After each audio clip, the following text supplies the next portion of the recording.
Okay, what's going on, guys, and welcome to a brand new episode of Energized. Today we have a very special guest on the show. This man is a three-time Heineken Cup, Six Nations. He's even won the Grand Slam and been nominated for World Player of the Year twice. Mr. Jamie Heaslip. Jamie, how are you doing? How are you guys? How's things? The medals didn't quite make my my wall here. Just Your Simpsons backdrop. but many thanks for the intro. No, We do try. Everyone gets a special intro here over at the Energized show. You know what I mean? And with accolades as good as yourself, it makes it a bit easier for us. Yeah. Well, that was then. We'll see what I can do nowadays. How's quarantine going for you in the Simpsons household? But you can see I'm keeping my 2 meter distance. There's no one here, which is I kicked Marge and the rest of them out of the house. It's absolutely useless.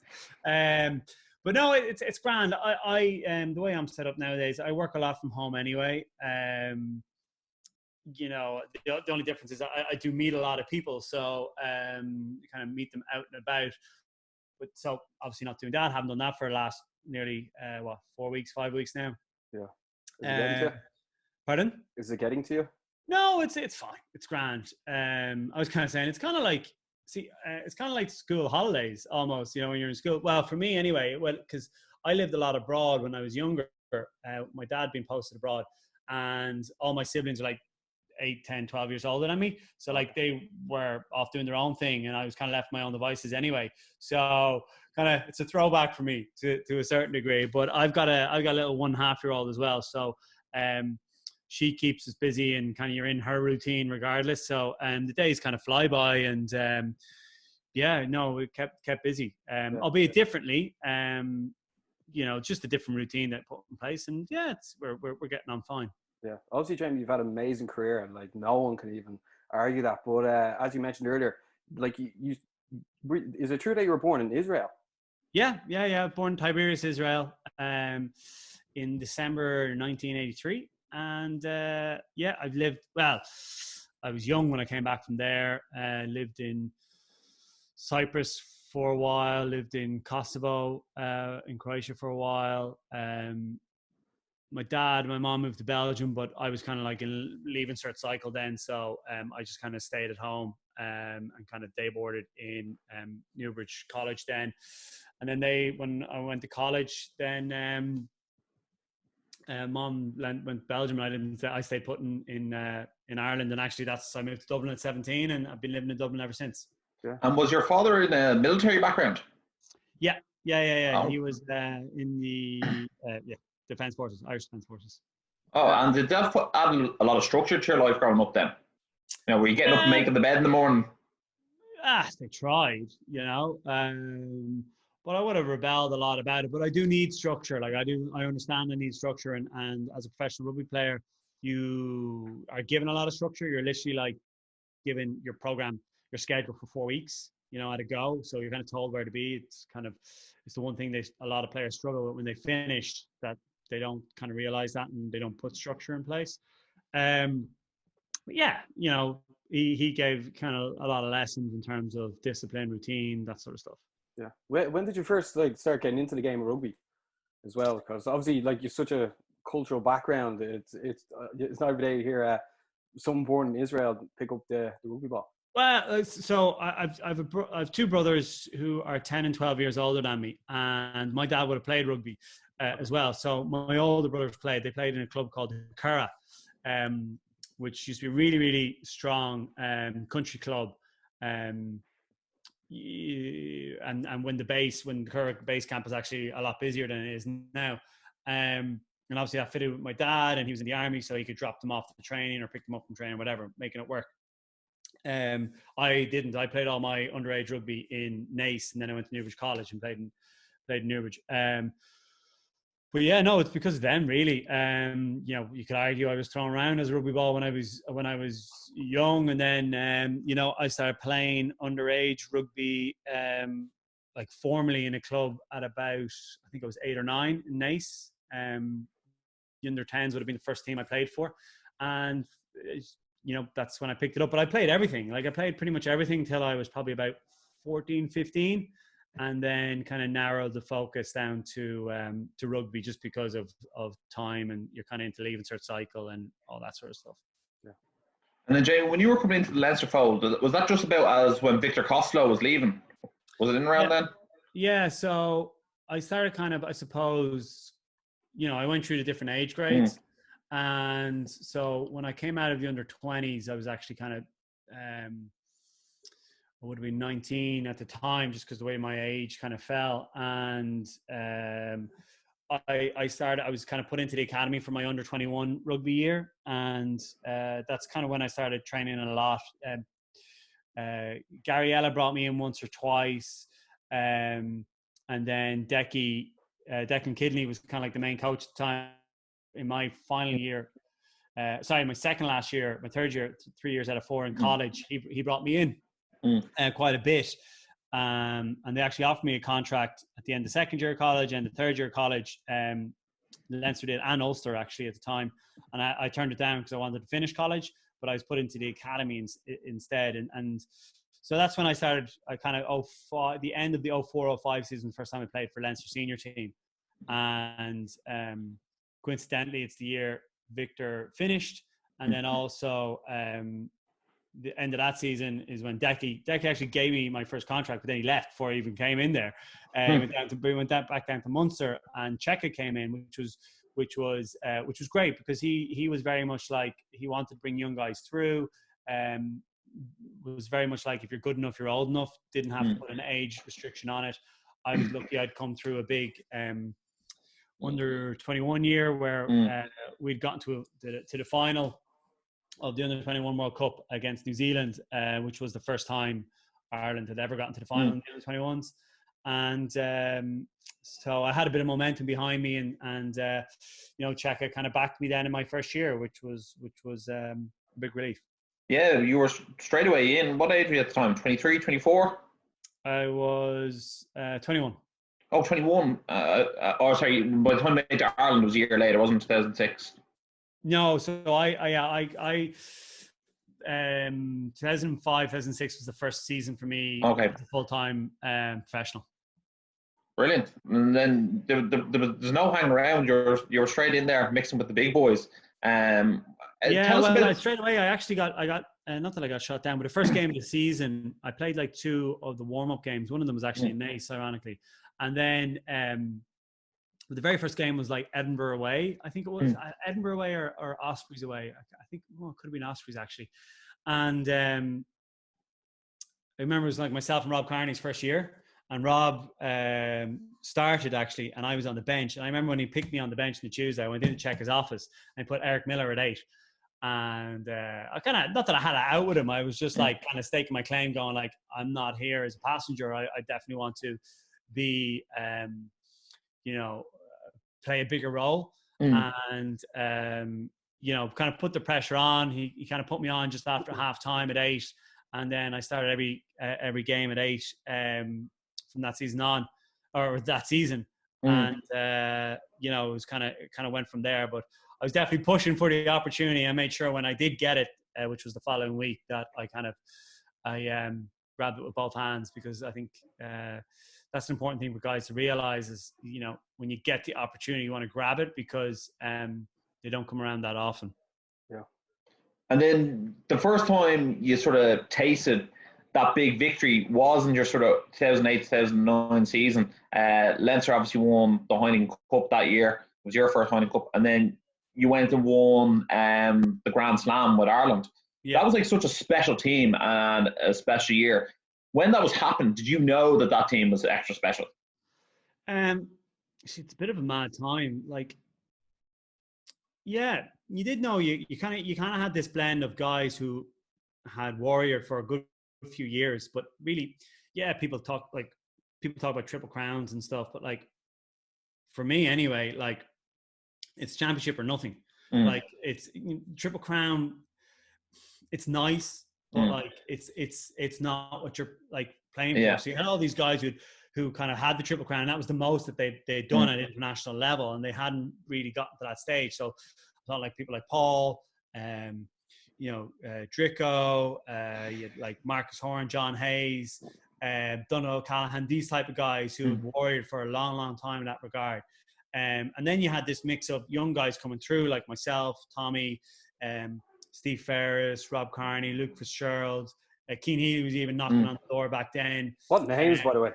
Pardon? What names, by the way? Well, this is like it's funny. Like I was talking to someone earlier about 2009 final in Europe, and I was like, yeah, at the time Leicester probably were favourites and had the better team. But I was like, but if you look back on the makeup of that Leinster team, you know, the amount of Lions players or players that became Lions that made up that team was like pretty remarkable. And it was just at the perfect timing of experience of players who've been there, and this kind of talent kind of coming through that was being brought through, and this kind of a really good mix of young and old and experience and maybe naivety in one half. But yeah, with the Ireland team, it was our first proper season for people like myself and Rob and that, and we didn't know any better. We were pretty ambitious, pretty confident at the time, but we didn't have any of the baggage of failing at the last hurdle or anything like that. So, you know, maybe we were naive at the same time, but it was an exciting time. But then, like in the background as well, you see, you got to remember, you very much saw the uplift if it was bringing to people, because we were going through a massive recession then. It gave people a bit of focus, something good. You know, I had a load of friends who had finished college and had to emigrate because of the recession. So you had all that on the background. So you had this really weird kind of bittersweet. Yeah. You know, and you remember talking to people and then letting you know how much of a highlight it was for them with everything else that was going on. Well, I almost say from personal point of view, it was like one of the best years of rugby I've ever seen from Ireland, and it might be the best year of rugby we've ever seen. I know some people talk about beating the All Blacks, but you know, win the Grand Slam that year and win the Heineken Cup that year, like it almost changed Irish rugby forever. Because like it gave us that belief that we can go on and we can beat anyone. And I must say, from a personal point of view, you must have kept a few of those jerseys, because you scored some big tries in both those competitions. Heineken Cup final against France in the Six Nations. Yeah, I have. They must be hanging up in the Simpsons household right now. Yeah. They're in the back room there. Yeah. I actually in my house I have, like, I'm in my office now, and there's nothing on the walls at all. Maybe there should be rugby related. And it's a weird thing because like I have them, I just haven't done stuff with them. The only thing I've done, and probably the only thing I'll put up in my office, is I framed all my caps from under 19s, under 21s, Ireland senior, Lions, Leinster, and my 100th test cap as well. They're all kind of framed up, and that's the only thing. I just haven't got it back from the framer, obviously, because I can't go to them. But that's it. Like I have jerseys. I've given a lot of jerseys to different clubs that I've been associated with. I've done nothing with the different medals that I have. I don't know. It's very weird to put it up because it's a bit braggadocious when I'm just a little bit reluctant to do it, but my wife keeps telling me that I should do it. But yeah, I'll get around to doing something properly. Yeah, Alex Ferguson, I suppose, is notorious for that as well. He has no football memorabilia in his house. But I know obviously we've gotten into when you've won Grand Slams and stuff, which is like listening to it is amazing. But can you bring us back to your first cap? Like when did you find out you got called into the squad, and like who was it against, and like how yeah, my first cap is 2006 against Pacific Islanders. So for that series, I was training with Ireland. I was in the Ireland the training camp squad, never getting a look in.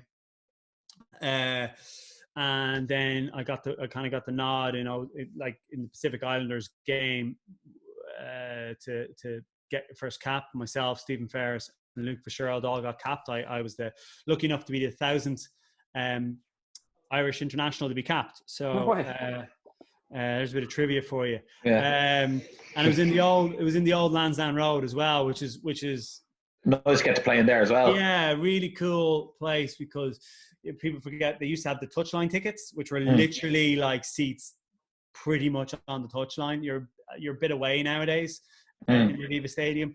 And also, like, it was really old school. Like, there was a guy in black tie who stood outside the change room that offered you tea or coffee after the game, while you're like in all your gear in a mess. It was a really cool place to get capped. But I found out you go training on the Monday, and you kind of don't want to read into the teams, but you're kind of put in a team that looks like it could be the starting team for the weekend. Tuesday, then he kind of announced his team, you get picked. And then a really weird moment, then he tells me we train in the stadium, the Aviva, I think it was on the Thursday to Friday before the game. And Eddie kind of pulls me aside and goes, you'll never play for Ireland wearing white boots, FYI. So I was because I was wearing white boots. And I was kind of like, oh, right. And I was a bit like pissed off that I listened to him, but I wore black boots that had kind of white trim down the middle, these old Adidas boots. And I'll never forget it. After that moment, I was like, no, I'm never letting someone dictate that to me, and going forward. And that's kind of why I always wore white boots and colored boots going forward. But yeah, the game itself was pretty cool. Well, actually, it went by in an instant. I remember Paddy Wallace as well. He got his first start, and it was like a big game for him. He actually got man of the match, and kind of people were kind of thinking that was Paddy's kind of coming onto the scene. Underrated player. Yeah, class act, really skillful. And the game kind of flew by. One moment that stands out was getting in between one of the Tuolangi. No, what was it? It was an Islander winger. What was his name? Not Tuolangi. Or was it Tuolangi? It was Tuolangi. The Leicester one. Yeah, and Shane Horgan getting in a fight and me in the middle, and literally my life flashing before me, because I was like, if I get punched in the face by Tuolangi, I am dust. But hopefully, thank God it didn't break out. But then afterwards, afterwards it was a bit mad. Then you kind of, the tradition at the time, and probably still is to a certain degree, is if someone from your team or the opposition team comes up to you with a drink to toast your first cap, you have to have that drink. But the problem with that is that's one drink for them, but for you that could be God knows all the drinks. Yeah. So I had Jim McShane, who was our doctor at the time, who was also a Leinster doctor, was keeping a close eye and minding me that night to make sure I was able to play a week later or 2 weeks later for Leinster in the European rounds. But I don't remember much of that night because of it. Yeah, were your whole family there? Not at the actual capping ceremony, but they were all there at the game and stuff like that. And it was a pretty cool moment. And it was. But then it was kind of bittersweet. So that was like 2006, and then I didn't see the Ireland jersey again until 2008. Yeah. So a bit of a roller coaster, but it was great to get started. Well, in fairness to you, once you got hold of that jersey, it took some man to take it off you. You really held it down for years to come, and deservedly so. You also went on 2 Lions tours, Jamie. What were the Lions tours? Hold on 1 second, lads. Okay. My wife is locked out, so 1 second. Yeah. Yep, go ahead. So, Jamie, you went on the Lions tours. What were they like? They were mad. It's the pinnacle, right? For any guy playing in Northern Hemisphere, in Ireland or the UK, it's the pinnacle. It's your Everest in terms of getting there, and it's really weird. Like, getting selected for the squad is like getting to base camp, but becoming a test line, starting test line for me anyway was like getting to the top of Everest, really. So, getting in 2009, I kind of, like, at the time there had been a study that came out that, like, the average career length was about 6 to 7 years, and that was 2009. So I was 4 years in. So I was like, all right, I'm kind of I'm not going to get this chance again. So when I got it again in 2013, it was even more special. And because we won that series, first time Lions have won a series since 1997, you know, it was pretty amazing to be a part of. But yeah, it was a roll, like two very different tours. '09 was probably the last, out of all the tours I've been on, probably the last old school tour that I've been on. Because like social media wasn't really around, camera phones weren't what they are now. You didn't have all these different WhatsApp groups. 2013, you know, the world had changed so much. And you know, like we went out, put it this way, like '09 tour, you played on a Wednesday and a Saturday. And if you played on the Wednesday, the whole squad were in the team room afterwards, and there was beers there. And if you'd played, you were going out that night. That was it, right? Unless you were selected to play on the Saturday, which happened the odd time because of injury, but not that much. Everyone was there. And then, you know, rinse and repeat on the Saturday. But if you went out on the Wednesday, you had to be there for training Thursday. Okay, so it's like compulsory go out in the piss, but then you had to like absolutely kill yourself. You have to show up Thursday, right? Which was very different in 2013 because you couldn't. People would take pictures. We had a very different captain at the time, very different setup, and it was just a very different environment. It was a lot more great memories and experiences, but not as old school. A lot more professional, for want of a better word, even though the '09 tour was very professional. But it's really weird. You could, sometimes I say, like, it's like I had more of a better experience and time on the '09 tour, but we had way more success and still had a good experience in 2013 tour. Yeah, you would have played two different roles though in both. Like you would have been obviously a more experienced head the second time, and then the first time everything's new to you as well. So yeah, and but you were very different styles as well. You know, Geach was very much like, just, you know, you play, just do what you play. While there was a bit more structure around the game with Gats. Like you have to change your game no matter what your stage you're at or what coach you're under, because you have to evolve or die, basically. And see, Jamie, with the 2009 tour, obviously Paul O'Connell was captain the Test series. Obviously, you were the number 8 of selection on both times.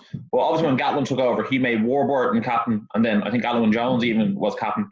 Was it strange that O'Connell was captain, and then he showed up again, and then he wasn't captain? Well, I suppose Paul O'Connell is always a captain, one way or the other, isn't he? Not really, yeah, because like you got to remember, I was coming from Ireland where Dricko was the captain, and then Paulie was captain of the Lions, then you went back to Dricko. You know, like, so, you know what I mean? It didn't really, didn't really matter to me. And any good team I've been a part of usually has a really good leadership group as such, that you can kind of, they work in different ways together, you know, with different characters. But a tone does get set from the top down in terms of the captain, how he wants the team to be, and you know, Sam, Paul, with very different characters, very good captains, both of them. You know, I've played more and been under Paul as captain a lot more, so you know, I obviously am kind of biased towards Paul because of that. But they're both really good players, good blokes, and great leaders. I know. Obviously, you won your second Lions tour, but comparing both teams, what team do you think was actually better? '09. Yeah. What would be like the main thing that stand out for you? I just think the collective in '09 was potentially stronger than the collective of 2013. However, in 2013 there were still some there are a lot of different amazing individuals, but I don't know, that '09, like you got to remember as well, like that Australia team that we played in 2013 definitely were not as strong as the '09 South African team. You got to remember, they've just come off winning the World Cup, just come off winning the Tri-Nations. They were like, look at their team. They were amazing. And I think probably the hardest test I've ever played in is that second test where we went right to the wire with them. So I mean, that's why I kind of lean towards the '09 team. And the characters in it as well. There was just a touch of old school in it, you know what I mean? Yeah.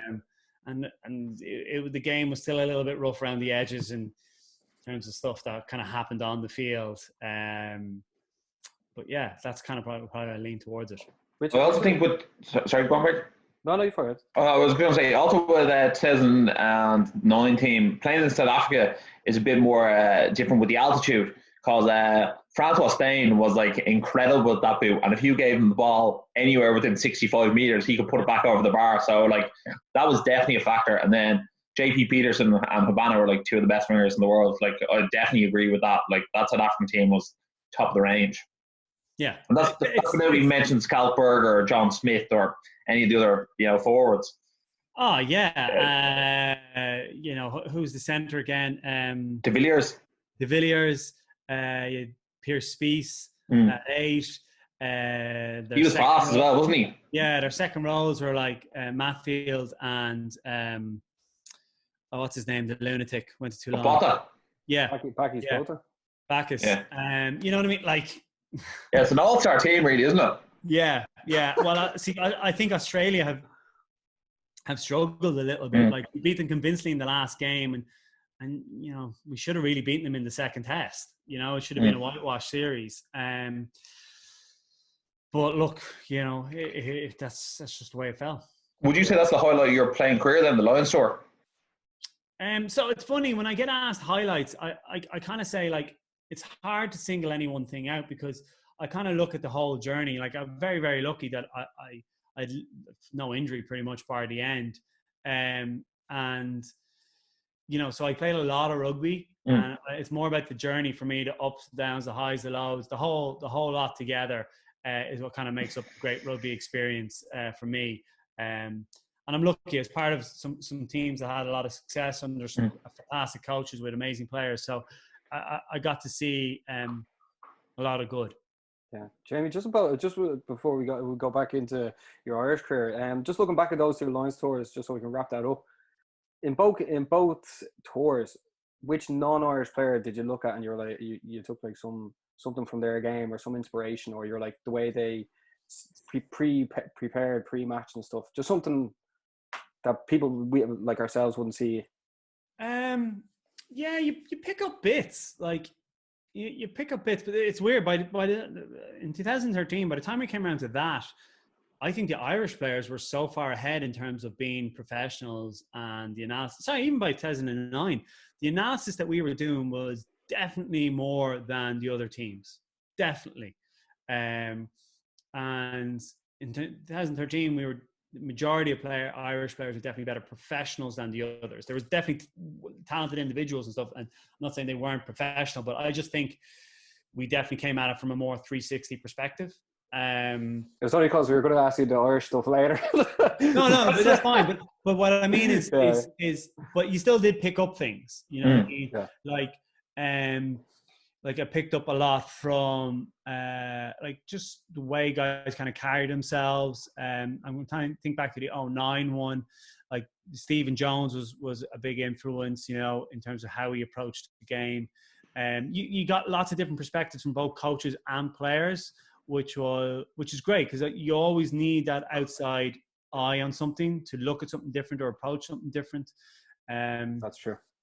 But and then so I mean, yeah, I'm trying to think back to that time. Who were you roommating with at the time, or the two tours? Well, you changed. Oh, did you? Okay. Yeah. Oh, okay. I actually know 9. In fairness, I learned a lot of Andy Powell because he was in like really good nick, and it was like learning off how he was taking care of himself, the training he was doing, the diet. A lot of the Welsh guys actually had really good, clean diets, and you're trying to learn a little bit off them from that. Then in 2013, got on well with a lot of different players, Faz, these guys, working closely with Toby Faletau at the time, learning off Tipperick in terms of the lines he was running and how him and Warburton acted around the ruck. So you did pick up a lot of different things like that. Probably more role-specific stuff than the broader sense of things. I get you. And Jamie, what do you make of the current Irish team? Because we're almost a new phase again under Andy Farrell. Obviously, the Joe Schmidt era was absolutely fantastic. Beating New Zealand, I think, is something that people will remember forever, not only once but twice. Yeah. What do you make of the current setup? And you know, obviously the back row is on fire at the moment, especially if you take people like Dan Levy back, and then obviously Max Deegan, Caelan Doris come through. Like, what do you make of the current team, especially the forwards? What do I make of them? I think they've got to evolve. You know, I think we saw that from they played a certain style that under Joe that got them to a level that got them number one in the world. Sorry, but they didn't evolve their game, and so I think they're still picking from a lot of players. Like the guys who are starting, majority of guys that are starting right now are still of that ilk and of playing a certain way. And I don't think I think we've been passed out. Teams have caught up with how we're playing, figured out how we're playing. We haven't evolved that. We showed glimpses of it in the first 2 games of the Six Nations before it got called off. But I don't know if we are picking the players that can play the type of game we need to kick on another gear. You touched on a couple of them that I think have got to start. You know, Caelan Doris, Max Deegan. You know, they're 2 of the back rows, for example. Who else? You got Dan Levy coming back. You got Jack Conn coming back. That's just Leinster alone. There's other talent coming through. You got Jack O'Donoghue who's been putting his hand up as well down in Munster. You got Will Addison. These type of guys who are pushing to start. And there's guys who I think are getting picked on previous endeavours, and I think we need to evolve the way we play, and we need to evolve our team, or else we simply, I don't think we'll win. And if you name 1 or 2 people who you'd bring in, if you were put in charge tomorrow, who would you have in the starting 15? I'd start Caelan Doris all day. Yeah. I'm actually a slightly bigger fan of Max Deegan. I don't know why. I just feel like he gets over the line so often. It's fantastic. Well, I think Max is potentially potentially has more footballing ability, but I think Caelan is a really good all-round player on both sides of the ball in any sort of game. So if it's a free flowing, you have the kind of momentum type of game. I think Max is amazing, and he can roll up his sleeves and do dirty work. I just think Caelan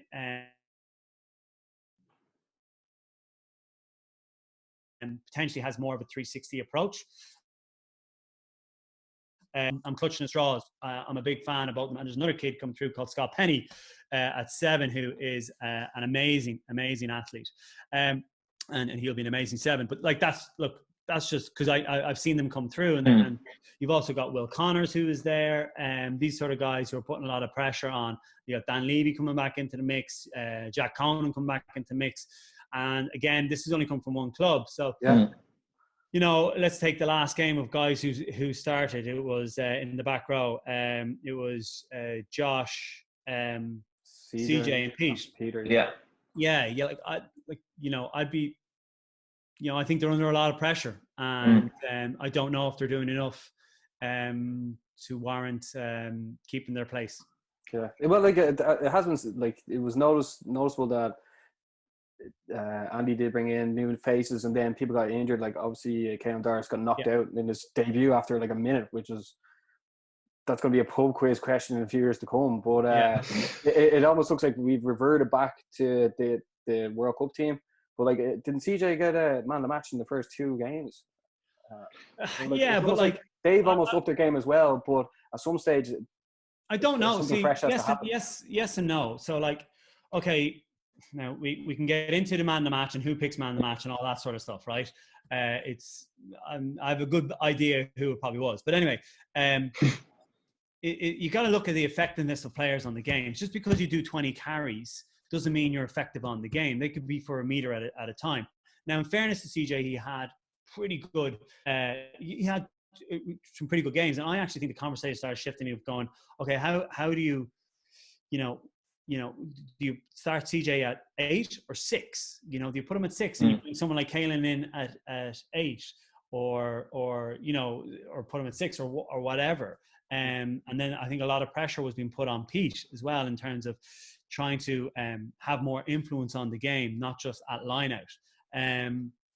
But these are good headaches for they are regardless. of Andy to have, and that's what we need. We need a competition, but we also need to see that we're picking our best players, and we're not just going back to guys because of a job that they did for us back in the day. You know what I mean? They've got to keep stepping up, and if they're not, we've got to make a decision on it pretty quickly. And now it's really interesting. Going to be interesting to see how it all pans out, because world rankings this year obviously dictate qualifying for the World Cup. And maybe that's what was playing into Andy's hand, that he just wanted a bit of a steady ship. You don't want to potentially make all the changes at one time, because maybe you want to make the changes gradually over a 2-year period and then build on that 2 years coming into the next World Cup cycle. So maybe that's what he was leaning towards. But look, I still think there's a lot of pressure across, not just the back row. Obviously, that's close to my heart, but I think across the whole team, there's pressure. You got to remember, Joey Carberry is injured right now. He'll come back in, put pressure on Johnny, but you got Ross Byrne who's putting pressure on him. You got Harry Byrne who's coming through, Ross's brother. You know what I mean? Jack Carty was showing form coming into the World Cup, dropped a bit. He'll come back. Back three is really, really competitive right now. Ian Madigan come back to Ulster? Yeah. Mads is definitely going to want to throw his name in the hat going forward. So yeah, it's good that we're going to have these selection headaches, but I just hope that we're picking the best players on form, and we're picking players as well that can play in a way that our game needs to move towards. Yeah, just give 1 second, Ross. Just I think when Andy was appointed, like everyone was like, "What way is he going to go with this team?" We actually put out a few rugby videos and the build up to it, like who's he actually going to pick as captain, and like I remember Johnny was out injured, so we were like, maybe he's going to pick someone else. But then he ended up picking Johnny Sexton, so that almost set the tone of what he was going to go for as well. Because obviously Johnny's getting he's 33, 34 now. Yeah, but I didn't really see an argument for anyone else. No, I totally understand that. It was like if put it this way, there was talk about maybe James Ryan getting it, but like if you had to pick James Ryan, then he probably would have brought in a whole new side. Well, picking Johnny, he's it seemed like, right, that's going to be the tone. He's going to probably just keep the sort of same team and keep things ticking over rather than changing a whole lot of things. I think James has got to worry about his own game and building as a leader himself, and his communication skills in that regard, and growing his game a little bit. Like I wasn't really buying into that argument. I think Johnny was the right call. I thought that was going to be Johnny as well. He'll probably assess it after 2 years. At that halfway point is like kind of like what England did in the last cycle. It's like you had Dylan Hartley, and then about 18 months out, they just kind of went, no, actually, okay, he got us to this point, but he's not going to get us. He's not going to be in the World Cup. So at some point, Andy's going to, like, Johnny will definitely want to put his hand up and go, I'm going to the next World Cup. Andy Farrell is going to have to make a decision going, okay, are we bringing him to the next World Cup, or is he the starter? Is he a starter then? Yeah, exactly. Because that's the other thing. You need your guy to be your captain to be a starter. I just don't buy into having a captain that doesn't start. Oh no, I 100% agree. Yeah, 100%. And I don't think anyone currently. It's very hard. Like I know, like example, Pete was in the conversation, right? Yeah. But it's very hard to say Pete will start again. Will start the whole very time. Very competitive back there. Exactly. I think when me and Barry were looking at it, when we discussed it, we're like, at the time, the three most guaranteed starters were probably Ty Furlong, James Ryan, and Johnny Sexton. And we're like, it's probably going to be between those three, because they had their position more nailed down than anyone else does. And Sexton was the obvious choice because he was the leader. And also, I always think it's nice for the out half to be able to be like, I'll kick a goal or I won't kick a goal, as opposed to someone else go, hey Johnny, stick that over there, please. Yeah, well, that's good and bad, isn't it? Because sometimes you need to step away, and your over exuberance sometimes might not be the best decision. Look, he's I think he is a very good leader, and he's growing into it. And look, it's going to be he kind of got it at a tough season, I suppose, really. Coming off the back of the World Cup, a mixed bag of a start to the Six Nations. And look, we'll see when they pick back up, if they finish out the season or coming into whenever next season, how it kind of unfolds for them. But yeah, look, it is what it is. But I mean, there's a lot of talent coming through, so I think you're going to see a lot of interesting calls being made over the next season or two, because now's the time that you got to start bleeding these guys to get them the game time experience coming into that, let's say 12-month, 18-month period out from the next World Cup. And Jamie, did you ever feel when people were being selected that, just say, when you were playing for Leinster, you were at 8, maybe, and then you had Jennings and Sean O'Brien on either side. Do you ever think that, like, that played into a factor that you might actually pick the entire Leinster back row because they're more used to each other? For Ireland, this is? Yeah, just for Ireland, like in terms of like picking like the front row. If you pick the Leinster front row, like they screw them every week together. You know what I mean? Like there is that sort of like Paul O'Connell and Donegal O'Callaghan. Like, I don't really think so. I think you get to a stage where players are just good enough. At the international level, they should be good enough to be able to get along and play with each other. And you know, we're playing so much with each other, and the RFU are able to put them together because it's all essentially contracted. You're able to organize these different camps, and they get so much time together that I don't know if that is really something that should be factored in. I think you should pick the best players. It doesn't really come from. Look, it goes through peaks and troughs in terms of some teams getting more players in than others. You know what I mean? I started an Ireland team that was, I think, was pretty much, I look back now, was pretty much a starting pack was Munster bar myself. You know what I mean? So, you know, that's the way it goes. Some teams are informed, they kind of get more internationals players out of it, and then, you know, kind of it goes up and down. I was just more so sometimes I look at Leinster and like they almost put out an Ireland 15, and I'm like, geez, would Ireland ever just consider putting out the Leinster team and letting them do the business? Because, you know, obviously being the powerhouse Leinster are at the moment. Yeah, look, you know, we all have our own bias towards it, right? Not everyone's going to like that, Ross. we see the world through blue-tinted glasses at times, right? And that's fine. But I think, look, what I think what's happened is what Stuart has done with Leinster is that Joe has laid a really, really good foundation, and I think Stuart has evolved and built on top of that. Yeah. And I think what you're seeing is all these different players playing that certain way in this new kind of evolved way of playing, built on that Joe kind of Schmidt foundation. So it's a case of maybe they've gotten that competitive advantage, and the other teams haven't necessarily caught up with that. Leinster have also been have invested heavily in their academy system. They're very lucky that they do have the biggest catchment in terms of players through the school system firstly, and then in terms of volume anyway in the province. You know, but the other clubs haven't necessarily invested in the same amount in their underage systems anyway. So it's kind of a double-edged sword. So I think Leinster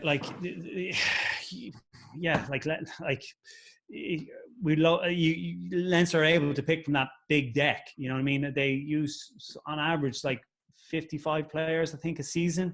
It's insane. You know what I mean? And they've got that competitive advantage. So yeah, they can field it.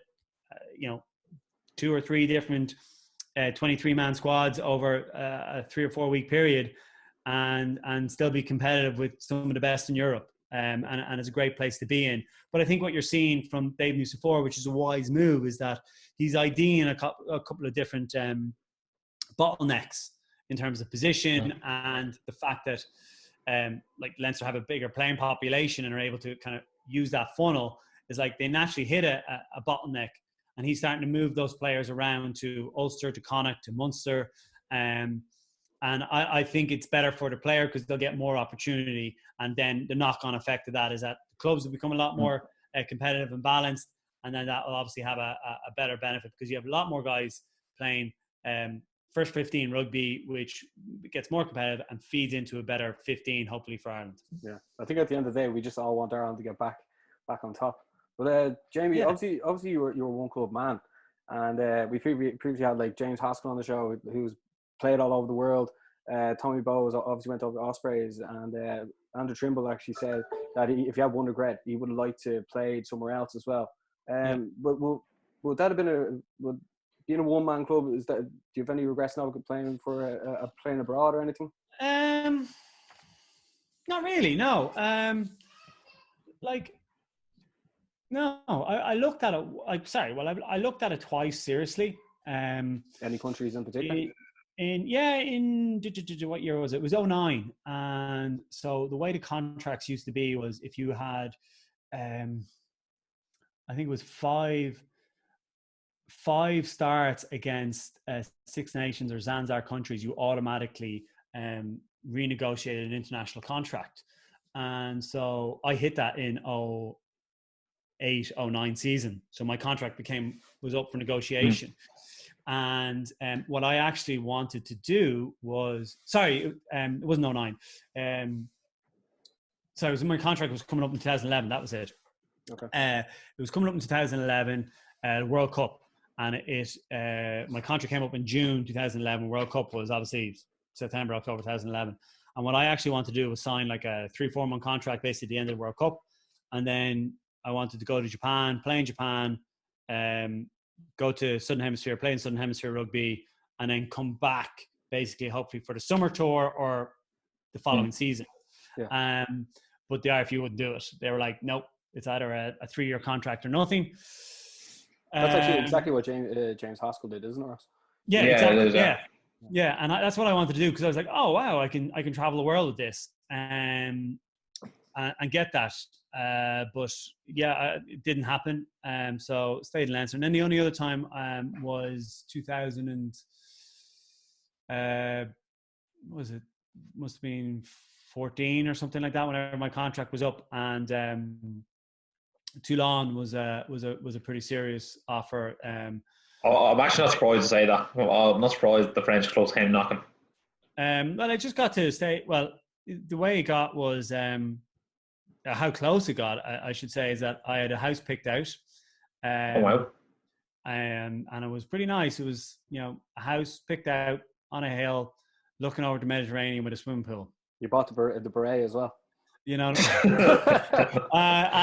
so it was picked out. I had the contract from Toulon beside me in the car, and I was driving out to the IRFU on the week of the first test. It must have been 2013, 2014. Basically my agent was going in for the kind of like do or die meeting with the IRFU, and I arrive and he phones me up and goes, no, they've hit the number you want. And that was that. But like I basically was like ready to go, and was just kind of it was up to the RFU if they basically wanted to keep me or not. Yeah, you'd start taking your friend sessions. Well, yeah, that would have been interesting. But but there's the whole business side to the game that you very much have to. And I'm glad that I did it, seeing how quickly it ended for me. And how other things are transpiring. But yeah, no, there's a business side to the game that you have to address and look at. And obviously you're in business now, Jamie. You're still part of obviously bars in Dublin. What else have you got on your books? I've invested in a couple of different businesses in the sports tech data world, in the fintech world, in the digital media world, pubs obviously. I was in a business that helped kind of mom and pop shops called Pointy that we recently sold into Google in January. And I actually know someone who works for Pointy. Pardon? I actually know someone who works for Pointy. There you go. Yeah. So I was an angel investor in Pointy. Nice. And so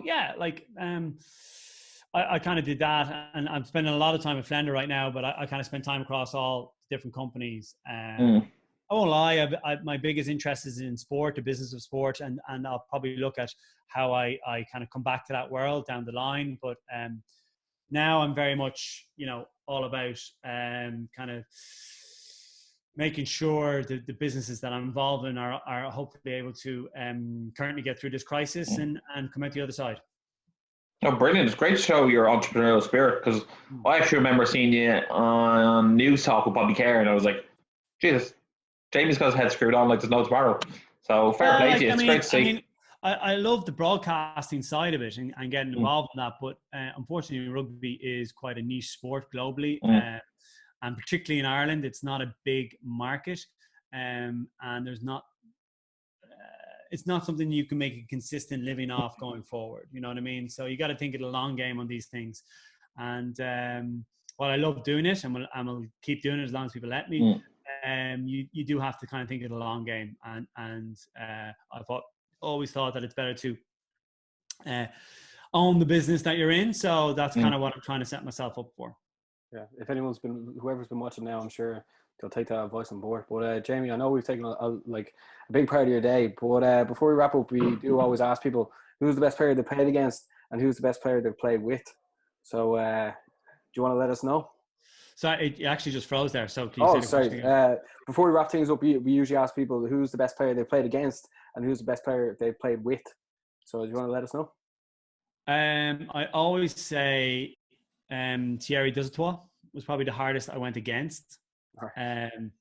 Like physically, he was just like, wasn't a big man, but hitting a wall, and either you're running into him or you're tackling him. You know what I mean? And he just kept coming and coming.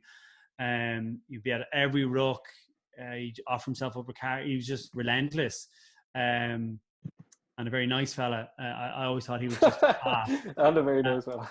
Yeah, like there's a lot of that's good. A lot of lads that are you wouldn't be having a pint with them like. But then who else? I played with probably Issa Natewa is probably the best player that I've ever been with, played with, because his standard was the same no matter if it was Dragons on a Friday night or it was Claremont in a semi-final of Heineken Cup. He played to an unbelievable standard, and was probably one of the most talented individuals that I've ever ever played with. He was so talented. You got to put it this way, to put it in context, the All Blacks tried to get the international rules changed to make him an All Black, because he already played for Fiji, didn't he? Yeah, for a couple of minutes, when he was young, and that's how much the All Blacks wanted him. So that just shows the level of talent that he was at. No, absolutely brilliant, Jamie. As Barry said, thank you so much for your time. Absolutely wonderful chat with you. If you are watching this video, guys at home, make sure to like, share, subscribe. Barry, as always, stay energized.